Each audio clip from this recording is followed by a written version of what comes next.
દર્શક મિત્રો, હું છું પરમાર અનિશા. તમે જોઈ રહ્યા છો લોક સામાન્ય ન્યૂઝ. તો જોઈએ આજના સમાચાર પંચમહાલથી અમારા રિપોર્ટર સાહિલ પઠાણ સાથે.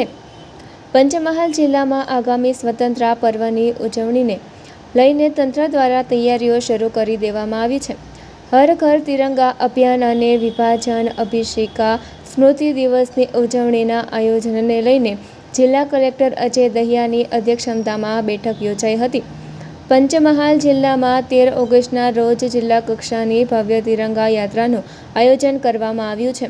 સાથે જ 4 વાગ્યે ગોધરાના સરદાર નગર ખંડ ખાતેથી શરૂ થનારી તિરંગા યાત્રા રામસાગર તળાવ ખાતે પૂર્ણ થશે. આ ઉપરાંત જિલ્લામાં યોજનારા વિવિધ કાર્યક્રમોમાં વંદે માતરમનું અધિકૃત સ્વરૂપ સામૂહિક રીતે ગાવામાં આવશે. નાગરિકો સેલ્ફી વિથ તિરંગા ડિજિટલ અભિયાનમાં જોડાઈ તિરંગા સાથેની સેલ્ફી અપલોડ કરી શકશે. તો બીજી તરફ વિભાજન વિભીષિકા સ્મૃતિ દિવસ અંતર્ગત 13 ઓગસ્ટના રોજ સવારે 10 વાગ્યે સરદારનગર હોલ ખાતે એક્ઝિબિશન યોજાશે. જ્યારે 14 ઓગસ્ટના રોજ સાંજે 6 વાગ્યે સરદારનગર હોલ ખાતે સ્મૃતિ દિવસની ઉજવણી કરવામાં આવશે.